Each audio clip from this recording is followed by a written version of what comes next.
Baik,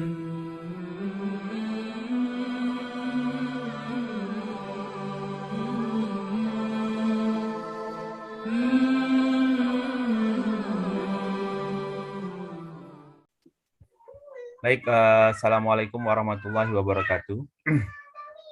Waalaikumsalam warahmatullahi wabarakatuh.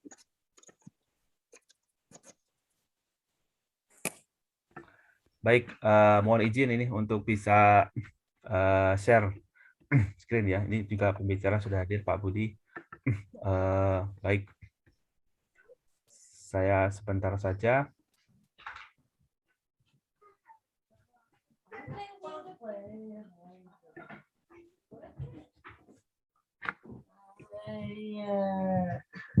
Nah,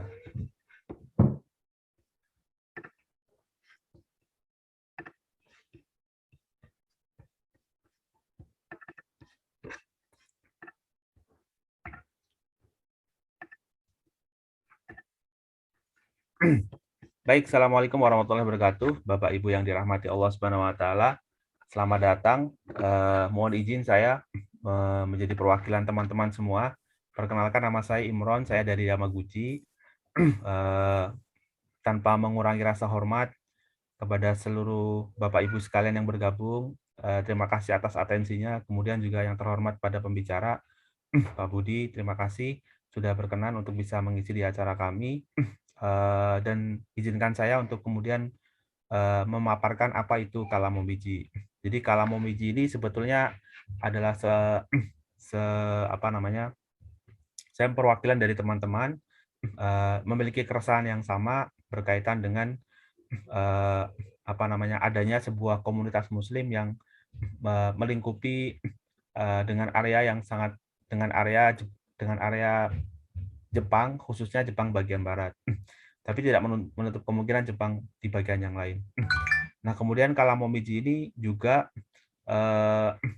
kita ambil namanya berdasarkan dari keresahan, sebenarnya diskusi-diskusi keresahan yang mudah-mudahan bisa tersinkronisasi ya, atau kemudian Bapak Ibu sekalian yang bergabung di sini juga mengalami keresahan yang sama, sehingga kita bisa mencari solusi bersama buat kita dalam sebuah komunitas kita ini. Nah, ini kita namakan kalam. Kenapa? Karena kalam ini kan artinya dari kata kolam ya, yang artinya kan berkata atau ya berbincang-bincang atau diskusi lah bahasa kita. Kalau dalam bahasa Jepang kan ohanasi ya. Nah, kalau momiji kita ngambil momentum karena kekhasan di daerah barat, karena memang diskusinya berawal dari orang-orang yang rata-rata berada di daerah Kansai ya. Nah, ini yang kemudian kita ambil, lalu kita masukkan kalamomiji. Oke, jadi apa itu kalamomiji? Jadi kalamomiji ini adalah sebuah forum. Kita ingin membuat sebuah forum. Jadi bukan organisasi, bukan ya, kalau dibilang organisasi bisa juga sih nanti ke depan ya. Tapi ini kita hanya sebuah forum yang bersifat informal, nirlaba, nggak ada keuntungan sama sekali. Kemudian juga non partisan, tidak ada keterikatan partai dengan siapapun, dan juga sesungguhnya ini bersifat sangat umum. Jadi artinya umum ini kita ingin ada sebuah wadah Muslim yang semua mazhab gitu, semua aliran tuh masuk begitu. Yang kemudian mempromosikan Islam di Jepang, khususnya Jepang di bagian barat, baik dari Kyoto, Kansai dan seterusnya ya.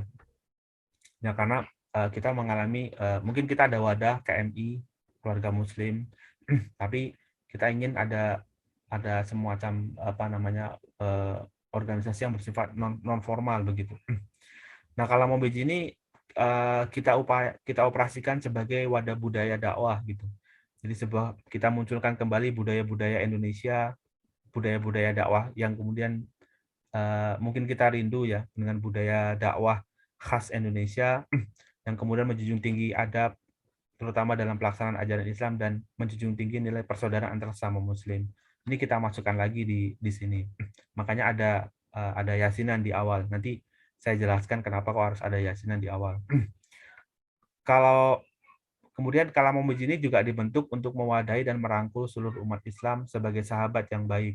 kami berharap seluruh kalam dapat ditolong dan dimudahkan dalam perjuangannya di jalan Allah. Jadi bagi teman-teman semua yang tergabung dalam komunitas ini, yang kita sebut sebagai komunitas kalam, ini kita akan merangkul satu sama lain, membuat sebuah jejaring, bisa jejaring bisnis, bisa jejaring partner apapun begitu, yang nanti kita wadahi, sehingga nanti kita bisa tumbuh dan berkembang bersama.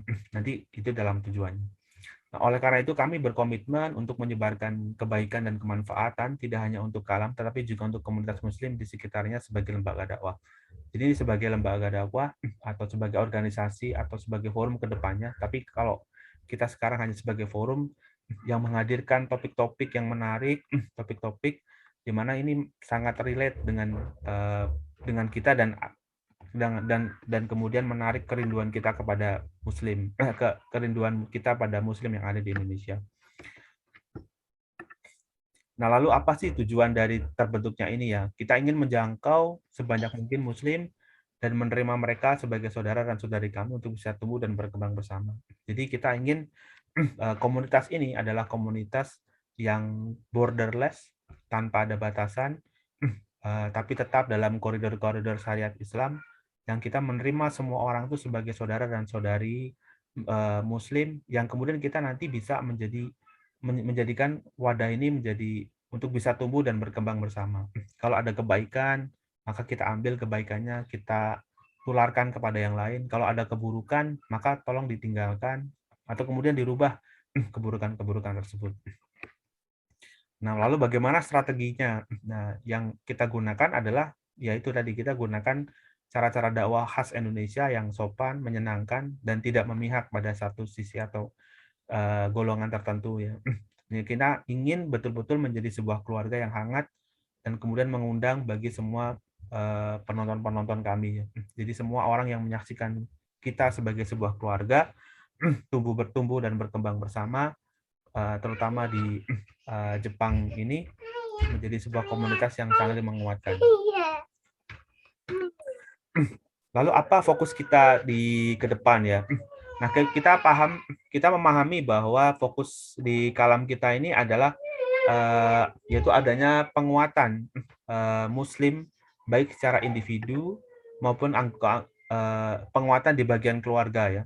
Keluarga muslim terutama. Karena dari hasil diskusi yang borderless tadi ya antar teman-teman itu memang kita memiliki keresahan yang sama berkaitan dengan bagaimana penguatan keluarga muslim yang notabene kita tinggal di Jepang dan tidak seideal ketika kita tinggal di Indonesia. Maka sasaran kita adalah di penguatan keluarga itu. Nah, apalagi ini di akhir zaman ya. Jadi ada 3 hal yang akan kemudian kita coba akan hadirkan di fokus kalam ini sebagai sebuah keluarga, yaitu kita akan membantu kita yang ada di sini, anggota yang ada di sini sebagai satu kesatuan keluarga menguat agar kita bisa memberikan penguatan keluarga, yaitu dalam hal kemandirian dalam bidang finansial. Yang pertama, jadi nanti fokus kalam kita ini adalah membuat anggotanya itu mandiri dalam bidang finansial. Oleh karena itu pada kesempatan perdana ini kita akan berbincang-bincang tentang investasi ya. Dan kalau nanti ke depan kita bisa menarik dan membantu jejaring-jejaring tokoh-tokoh halal yang ada di Jepang, nanti bisa kita undang, kita hadirkan, apakah bisa kita berinvestasi ke situ, berapa marginnya dan seterusnya. Mungkin nanti ke depan kita bisa undang juga. Nah, ini dalam rangka apa? Dalam rangka kita untuk menciptakan agar kita bisa mandiri dalam finansial. Kemudian juga dalam kemandirian dalam membentuk rumah tangga ya. Jadi ada berbagai problem masalah mencari karena bekerja di Jepang atau karena sekolah di Jepang dan seterusnya, ya banyak gangguan, banyak cobaan yang luar biasa. Lalu kita ingin berumah tangga, akan tetapi ada keterbatasan bagaimana cara kita menemukan pasangan yang baik ya, yang sama-sama. Mungkin ada pasangan ya yang baik begitu. Bagaimana cara menemukannya begitu? Mungkin kalau di Indonesia banyak ya. Ya di Indonesia aja yang begitu banyak tuh kita juga dalam hal melakukan seleksi agak sulit begitu, apalagi di Jepang ini. Maka kita akan menghadirkan kemandirian dalam membentuk rumah tangga.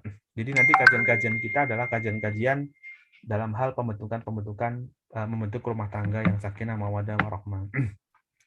Kemudian yang ketiga adalah kemandirian dalam pengelolaan keluarga. Jadi lebih ke arah Islamic parenting, terutama khasnya ada di Jepang ini ya. Bagaimana sih kita membentuk keluarga yang Islamik tapi di Jepang begitu, dengan segala keterbatasan yang luar biasa ini ya di Jepang ini. Lalu bagaimana caranya? Nah, inilah fokus-fokus kami ke depan di Kalam untuk menghadirkan anggota kita, teman-teman yang ada di sini, untuk Muslim yang ada di sini agar mandiri secara finansial, mempunyai orientasi dakwah dalam membentuk rumah tangga, orientasi sakinah, surgawi, firdaus dan seterusnya, dan juga memiliki orientasi pengelolaan keluarga yang baik gitu, mengaplikasikan pengelolaan keluarga yang sesuai dengan syariat Islam walaupun di Jepang begitu. Ya, saya kira itu. Nah, lalu bagaimana desain Kalam ini terakhir ya. Nah, jadi ini kita terinspirasi dari budaya yang ada di Yogyakarta. Jadi tanah di tempat saya sendiri, bahwa di Indonesia, terutama di Yogyakarta, mungkin di daerah-daerah lain ada ya. Itu kita setiap 35 hari sekali itu pasti ya, di setiap RT atau RW itu ada perkumpulan yang kita sebut dengan selapanan. Selapanan itu artinya 35 hari sekali. Jadi setiap 35 hari sekali itu kita bertemu. Entah itu rapat RT, entah ya biasanya rapat RT atau rapat RW itu setiap 35 hari sekali bertemu. Nah, di dalam pertemuan itu para bapak-bapak terutama sih, ibu-ibu juga ada, bapak-bapak sendiri, ibu-ibu sendiri juga ada. Itu biasanya kita berkumpul membicarakan banyak hal ya. Ya, tapi yang paling penting kita awali agar keberkahan itu ada, yaitu biasanya kita awali dengan membaca Yasin atau tahlilan ya. Yasin tahlilan, mendoakan para senior-senior sesepuh kita, senior-senior, para leluhur-leluhur kampung yang sudah membentuk desa dengan begitu aman, baik, dan seterusnya, kita doakan begitu. Nah, lalu kemudian setelah kita doakan, yasinan, tahlilan bersama, kirim-kirim doa, lalu kita ada kajian yang menarik ya. Nanti ada pemaparan dari Pak RT, ada Bu RW, dari Pak RT, Pak RW, atau dari orang-orang desa, kecamatan, ada program apa, pemerintah, dan seterusnya. Kadang juga kita hadirkan di situ, lalu berbagi info dan berita, bagaimana kabar, ada informasi apa, dan seterusnya, begitu, di warga, sehingga itu menjaga keguyuban dan keguyuban, sifat tenggang rasa dari antar anggota ya di kampung gitu. Nah, lalu kemudian kita lanjutkan di komunikasi grup, karena ada di grup-grup WhatsApp, sosial media, maka kita juga nggak perlu menunggu 35 harian. Jadi 35 hari kita bertemu secara fisik, lalu kemudian secara non fisik biasanya kita lanjutkan komunikasi di grup-grup. Nah, kemudian di situ biasanya ada para sesepuh yang kemudian mendampingi, mengontrol dalam hal kita berkomunikasi di grup-grup media. Misalkan ya siapa yang saya lagi mau bangun rumah nih, kira-kira siapa yang bisa bongkar atau siapa yang mobilnya bisa dipinjam untuk beli pasir dan sebagainya, itu akan ada di grup tersebut. Kemudian, oh ke toko saya aja Pak, saya punya toko bangunan dan seterusnya dan seterusnya. Itu bisa, atau nyari tukang tuh bagaimana misalkan ya, dan seterusnya. Itu hal-hal kecil yang ada di kampung. Nah, ini mari kita aplikasikan, akan alangkah indahnya kalau kita aplikasikan di Jepang ini ya, dengan ranah lingkup kita sebagai sebuah keluarga. Jadi ini kita tidak dalam rangka menegasikan KMI yang ada di masing-masing wilayah, tidak. Kita justru malah mendukung dan kita mengisi celah yang kemudian belum terisi oleh KMI di setiap daerah. Itu yang harapan dari kami. Itu aja dari kami, Mas Basit ya. Terima kasih atas waktunya. Sekali lagi matur nuwun. Jangan kapok gitu. Mudah-mudahan ini pertemuan perdana mudah-mudahan berkesan, dan kalau bisa tuh sampai jadi bisnis ya. Sampai teman-teman invest benar-benar teman-teman mandiri finansial ya. Nanti silakan ada masukan. Nanti kalau nggak salah ada formulir yang harus diisi, kuesioner. Kira-kira mau temanya apa, boleh, bebas, bisa nanti Bitcoin, bicara tentang Bitcoin, bicara tentang kripto, bicara tentang macam-macam, kita bisa hadirkan di sini. Yang penting sesuai dengan kebutuhan. Nah, untuk pertama ini adalah keresahan kita sekolah, kami bekerja, tapi kita tahu waktu kita pendek di Jepang, tapi kita tahu bahwa kurs uang yang ada di Jepang ini lebih tinggi daripada di Indonesia begitu. Ya, jadi dan kita bisa spend money, kita bisa spend uang dengan cara hidup Indonesia di Jepang, kita bisa saving tabungan uang gaji kita gitu. Lalu daripada kita saving di tabungan di bank Jepang ya, apalagi itu kan di bank Jepang nggak ada bunganya ya. Malah kalau kita tabung uang itu malah bisa ada penurunan gitu. Ya, uangnya malah nggak bertambah tapi malah bisa berkurang kalau di Jepang. Jadi nggak ada bunga sama sekali. Jadi uang itu ya begitu aja di bank. Nah, maka bagaimana kita investasikan ke Indonesia atau kita investasikan kemana? Sehingga nanti kalau kita selesai kuliah atau selesai bekerja yang cuma 3 tahun, 4 tahun di Jepang, kita sudah mandiri secara finansial begitu. Pulang ke Indonesia kita sudah punya passive income kurang lebih begitu. Itu keresahan pertama ya, yang kemudian kita hadirkan dalam forum ini. Jadi ini benar-benar forum perdana. Mohon maaf kalau nanti banyak kesalahan. Kalau nanti ada saran, kritik, boleh sekali bisa nanti disampaikan. Mungkin itu dari saya. Terima kasih mewakili teman-teman semua. Mohon maaf kalau banyak salah. Assalamualaikum warahmatullahi wabarakatuh.